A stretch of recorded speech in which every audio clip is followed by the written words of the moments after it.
আমি জীবনে অনেক ভুল করেছি। আপনাদের সাথে ইফতারে না বসলে বুঝতে পারতাম না ইফতারের গুরুত্ব কতটা।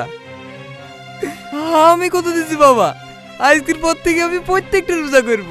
তো হ্যালো বন্ধুরা, তোমরা কেমন আছো? আশা করি ভালো আছো। তোমাদের ভালোবাসে আমিও খুব ভালো আছি। তো আজকে ভিডিওটা কী নিয়ে হতে চলেছে এবং কেমন হতে চলেছে তোমরা টাইটেল অ্যান্ড থাম্বনেল দিকে তো বুঝতেই পেরেছো। আর এটা চলছে রমজান মাস। তো রমজান মাস কাদের কেমন কাটছে একটু কমেন্টে বলে যেও। আর যারা যারা ফার্স্ট রোজাটা রেখেছো তারা ভিডিওটা একটি লাইক করে দিও। তো বেশি নেবো কে, আজকে ভিডিওটা শুরু করা যাক। চলো শুরু করি। তো ভিডিও শুরুতেই দেখা যাচ্ছে যে একটি মেয়ে ডাব কাটছে। তখনই তার ভাই এসে বলল, দে আমি ডাবটা কেটে দিচ্ছি।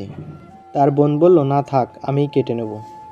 তারপর তার ভাই বলল, ছোট মানুষ, কাটতে গিয়ে হাত ফাত কেটে ফেলবি, তুই আমার কাছে দে আমি কেটে দিচ্ছি। এই বলে ডাবটি নিয়ে নিল। দিয়ে ডাবটি কেটে দেওয়ার নাম করে সে ডাবটা খেয়ে নিল। তার কিছুক্ষণ পরে তার মা এসে বলল, যা তোর মামাকে নিয়ে আয়, তোর মামা কল দিয়েছে। তারপর ছেলেটি বলল, কে, ছোট মামা? তারপর তার মা বলল, না তোর বড় মামা আসছে, তোর বড় মামাকে দাওয়াত দিয়ে এখানে নিয়ে আসা হয়েছে নামাজ পড়ানোর জন্য। তার বড় মামার কথা শুনেই ছেলেটির মুখটা কেমন জানি হয়ে গেল। ছেলেটির মন খারাপ দেখে মেয়েটি খুব মজা পেল। তারপর তার মা বলল যে, যা তাড়াতাড়ি যা, তোর মামা দাঁড়িয়ে আছে, তাড়াতাড়ি গিয়ে নিয়ে আয়। পর ছেলেটি বলল, ঠিক আছে আমি মামাকে নিয়ে আসছি। রাতের বেলা তার মামা ঘরে ঢুকে দেখে নায়ক নায়িকাদের ছবি দেওয়া আছে। এর কারণে তার মামা ছেড়ে দিচ্ছে এগুলো।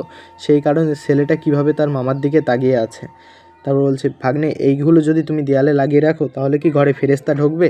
আস্তাগফিরুল্লাহ। তারপরে ওগুলো সবকটা ছিঁড়ে নিয়ে তার মামা সেগুলো বাইরে ফেলে দিয়ে আসলো। তারপর ছেলেটি তার মামার বলল, মামা অনেকই তো রাত হলো, তাহলে তুমি এখন কোথায় ঘুমাবে? তার মামা বলল, কেন মামা, এই খাটেই ঘুমাবো, দুই মামা ভাগ্নে একই সাথে ঘুমিয়ে থাকবো। আবার তো তোমার রাতে সেহরি খাওয়ার সময় ডেকে দিতে হবে না? তারপর বলছে, মামা তোমার তো ছোটোবেলার কত লাথি খেয়েছি, তাই কী হয়েছে, এইভাবে মামা ভাগ্নে দুজন ঘুমিয়ে থাকবো। তারপর ও বললো, ঠিক আছে মামা। তারপর ছেলেটি তার মামার পাশ থেকে চলে গেল প্রস্রাব ফেরার নাম করে। তারপর ছেলেটি বাথরুম করার নাম করে তার বন্ধুর বাড়ি চলে আসে। তার বন্ধুর বাড়ি এসে গেটে ধাক্কা দিয়ে তার বন্ধুকে ডেকে বলে, আমি আজ তোদের বাড়ি থাকবো, আমার মামা এসেছে। তারপরে গিয়ে তারা ঘুমিয়ে পড়ে। ঘুম থেকে উঠেই দেখে তার মামা তার সামনে। তারপরে ছেলেটির বন্ধু এসে বলছে, কী রে এখানে কী করছিস, রোজা রাখবি নাকি? তারপরে ও বলল, না মামা উঠেছে, মামা এখানে চলে এসেছে।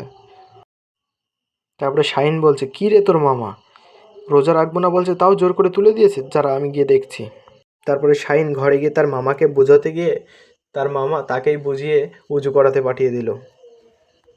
তারপর তো সবাই সেরি খেতে লেগে গেল। সেরি খাওয়া হয়ে গেলে চলো ওরা কি বলছে একটু শুনে আসি গিয়ে।